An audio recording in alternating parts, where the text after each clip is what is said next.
Aries! This is Jav. Welcome po sa ating channel. Gamitin ang reading na ito bilang kabayan lamang. Kung naka-resonate kayo, comment down. Kung hindi kayo naka-resonate, ibigay niyo po sa iba kasi general reading po ito. This is for you, Aries.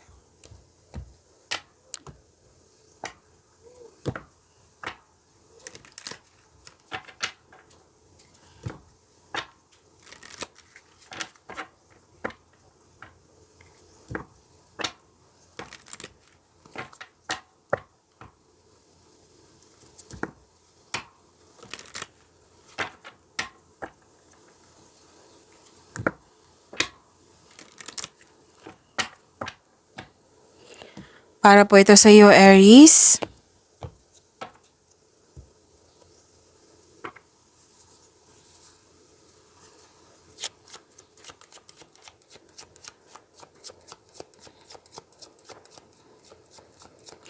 Maraming salamat po sa inyong patuloy na suporta at maraming salamat din po sa mga hindi nag-skip ng ads.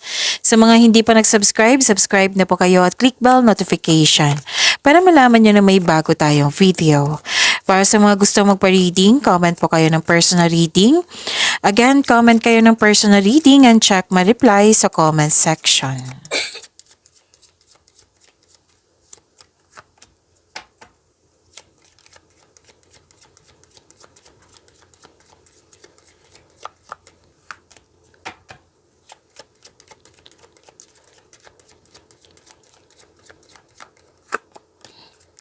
Wow, ang ganda naman. Harvest time. Pwedeng sweldo nyo ngayon, pwedeng naging fast-moving yung produkto nyo, maraming orders, maraming kliyente, maraming project. Ang ganda. May positive outcome at may success. Wow, this is a positive energy. Wow, positive outcome, joy and happiness, prosperity. Claim nyo po ha, ang ganda po. Prosperity. And may nag-uusap dito sa property or sa domestic matters. Oo, kahapon pa to, I am sure, but different card. At nakikita ko rin dito na gusto nyo magpahinga sa bahay or gusto nyo magbakasyon sa bahay kasi you felt calm, relaxed, and security pag nasa bahay kayo. At nakikita ko rin dito na home-based yung trabaho, ang ilan sa inyo. So claim nyo ha, ang ganda po. Aries.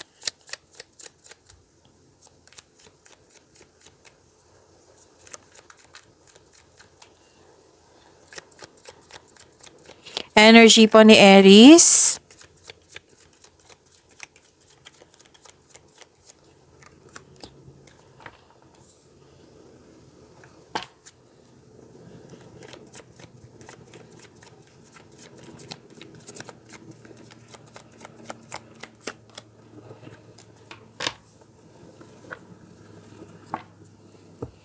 Kung may narinig kayo or may nakita kayong repeating message, meaning to say, pinupush ng course nyo yan. Like for example, nanood kayo sa isang video natin. At ngayon, dito sa video reading nyo, Aries. At may napansin kayo na ulit tong mensahe. So, kailangan nyo pong bigyan po ng atensyon yan. Kasi pinupush ng course nyo po. Bigyan nyo po ng atensyon. Kung maaari po, bigyan nyo po ng solusyon or action. So, ano yung energy ni Aries?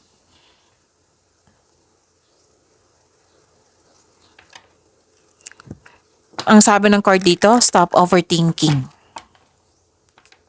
Stop overthinking. Kasi nakita ko dito nagkaroon ng anxiety, pag-alala, nag-overthink kayo. Oo. Hindi maayos yung tulog, balisa, natatakot, naghinala or tumadalas yung pagkakaroon ng masamang panaginip. Actually, you're stressed here. Ang stress ay isang normal na bahagi ng buhay. Kailangan mo lang itong labanan po sa pamagitan ng pag-unawa, pagtanggap sa isang sitwasyon. Mga tulong po yung journal or diary. Okay? Para yung lahat ng bigat ng nararamdaman mo, ilipat mo sa isang pahina. Pwede din mo, isuko mo siya kay God at hingi ka ng divine assistance. Oo. So this card tells you to make change. Ito pangyayaring ito ay pansamantala lamang at lilipas din po ito.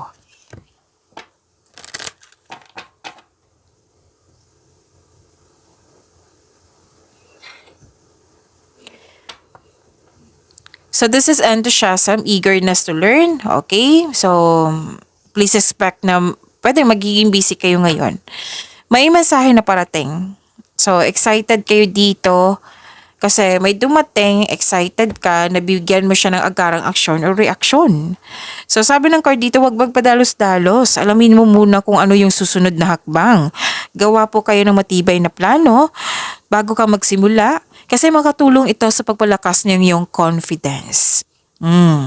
Kasi itong exciting na ganap nito, alam na alam mong gagawin mo, excited ka din kasi magkakaroon ng growth. Marami kang, yung para pagyamanin yung physical, emotional man, mental, or spiritual.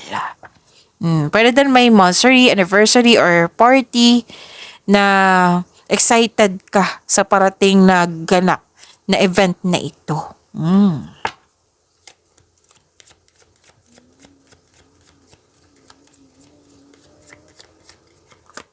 So, kung may narinig kayong ingay, may kasama po akong bata dito. Okay, look at the bigger picture. So, ipayo mo yung mas importante, yung highest priority in your life.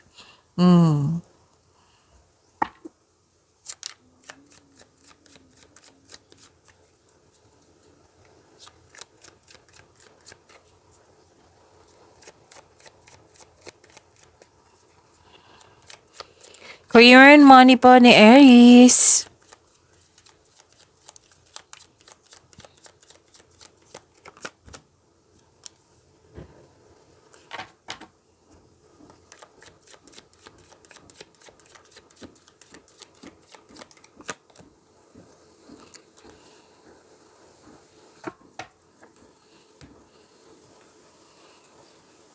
Okay, so this is pagkakaisa.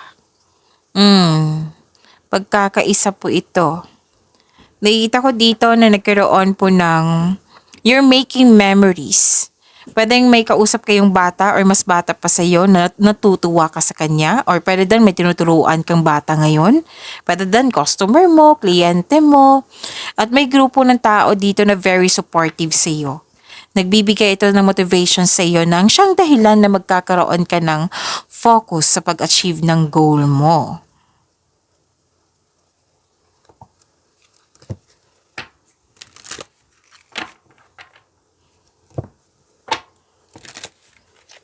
So, pwedeng may naalala kayo dito na regarding sa loss of connection, loss of things, or loss of opportunity. Or hindi ka na komportable dyan. But you must process this kind of emotion. You have to move forward into a new direction. So, magkaroon ng healing. Okay? So, pwede din nagkaroon ng collaboration, expansion. May nakita nga ako dito, tutusin yung decision, ideas ba or plano na nasaktan ka kasi parang hindi nasunod. O pwede din may taong hindi ka gusto or ayaw sa'yo. So, yun. So, you must process this kind of emotion. Okay?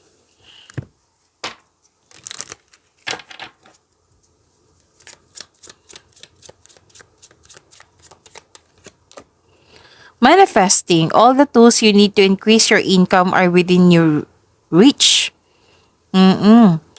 So, great things are coming your way soon. Wow! An opportunity may arise for you to showcase your talent. So, may mga skills ka dyan, talent mo na magagamit mo pangdagdag income or yan yung napili yung career. May mga may dumating sa inyo na makapagbigay tulong sa inyo para sa kaunlaran.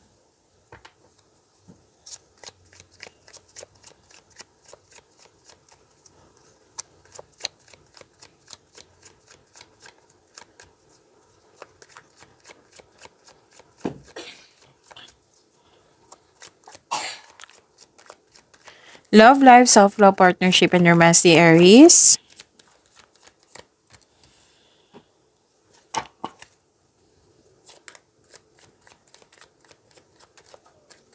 Kunin ko po ito. So, this is, puro new beginning yung sinabi dito.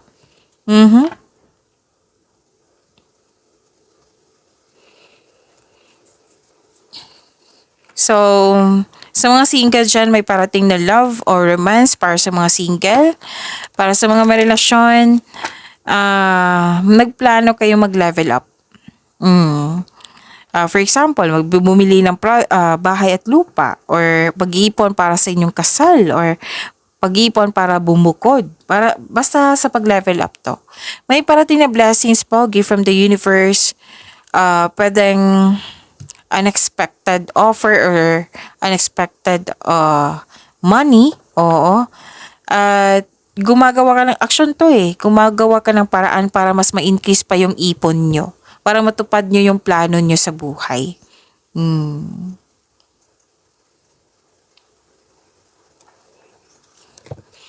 So, marami kayong ideas. Oo. Marami kayong naisip na ideas. Okay, sa mga single po, huwag kayong mag-alinlangan na mag-invest sa bagong relasyon or opportunity in-offer sa iyo. Pwedeng maliligaw yan. Para sa mga relasyon sa buhay mag-asawa, sa araw na ito magkakaroon kayo ng masinsinang pag-uusap.